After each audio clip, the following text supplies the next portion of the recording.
ಆತ್ಮೀಯ ವೀಕ್ಷಕರೇ, ನೀವಿಲ್ಲಿ ನೋಡ್ತಿರುವಂತಹ ಗಿಡ ಆಹಾರವೂ ಹೌದು, ಔಷಧಿ ಸಸ್ಯವೂ ಹೌದು. ಇದನ್ನು ಕನ್ನಡದಲ್ಲಿ ತಗಚೆ ಸೊಪ್ಪು ಮತ್ತು ಚಗಚೆ ಸೊಪ್ಪು ಅಂತೇಳಿ ಕರೀತಾರೆ. ಇಂಗ್ಲೀಷ್ನಲ್ಲಿ ಇದನ್ನು ಸಿಕ್ಕಲ್ ಸೆನ್ನ ಅಂತೇಳಿ ಕರೀತಾರೆ.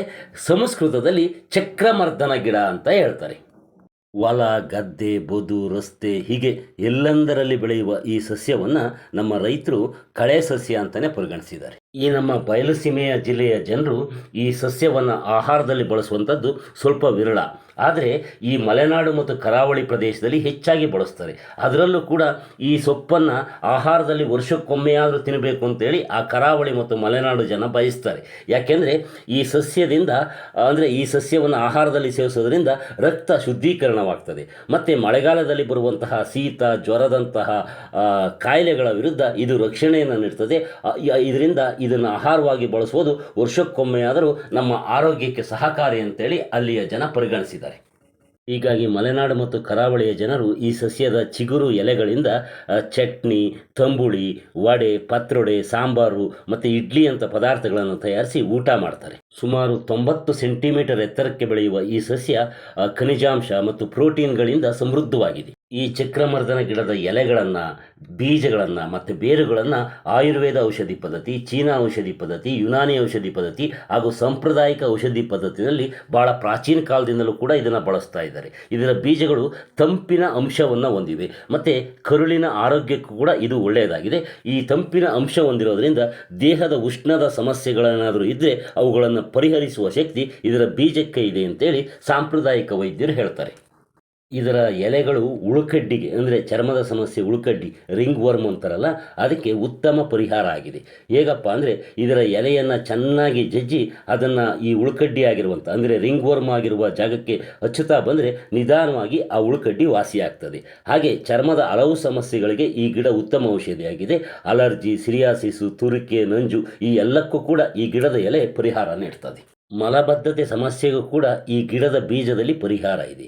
ಈ ಗಿಡದಲ್ಲಿ ಬಿಡುವ ಸಣ್ಣ ಬೀಜಗಳನ್ನು ಚೆನ್ನಾಗಿ ಒಣಗಿಸಿ ಅದನ್ನು ಪುಡಿ ಮಾಡಿಟ್ಕೊಳ್ಬೇಕು. ಇಲ್ಲವೇ ಆ ಬೀಜದ ಪುಡಿ ಮಾರುಕಟ್ಟೆನಲ್ಲಿ ಕೂಡ ಸಿಗ್ತದೆ, ಆನ್ಲೈನ್ನಲ್ಲಿ ಕೂಡ ಸಿಗ್ತದೆ.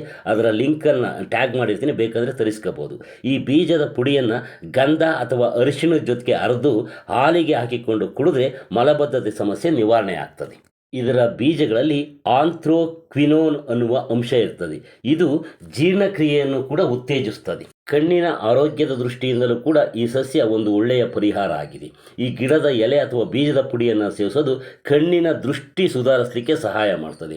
ಮತ್ತು ಕಣ್ಣಿನ ಉರಿ, ಕಣ್ಣು ಕೆಂಪಾಗುವಂಥದ್ದು, ಕಣ್ಣಿನ ಪೊರೆ ಸಮಸ್ಯೆ ಇರುವಂಥವರು ಕೂಡ ಈ ಗಿಡಮೂಲಿಕೆಯನ್ನು ಔಷಧಿಯಾಗಿ ಬಳಸ್ತಾರೆ.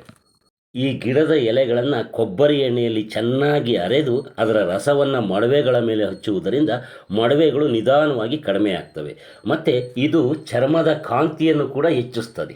ಸಸ್ಯಶಾಸ್ತ್ರದ ಪ್ರಕಾರ ಈ ಗಿಡದ ವೈಜ್ಞಾನಿಕ ಹೆಸರು ಸ್ಟಿಕ್ಕಲ್ ಫಾಡ್ ಅಥವಾ ಕ್ಯಾಸಿಯೋಟೋರಾ ಅಂತೇಳಿ. ಇದರ ಕುಟುಂಬ ಪ್ಯಾಬಿಯೇಸಿ.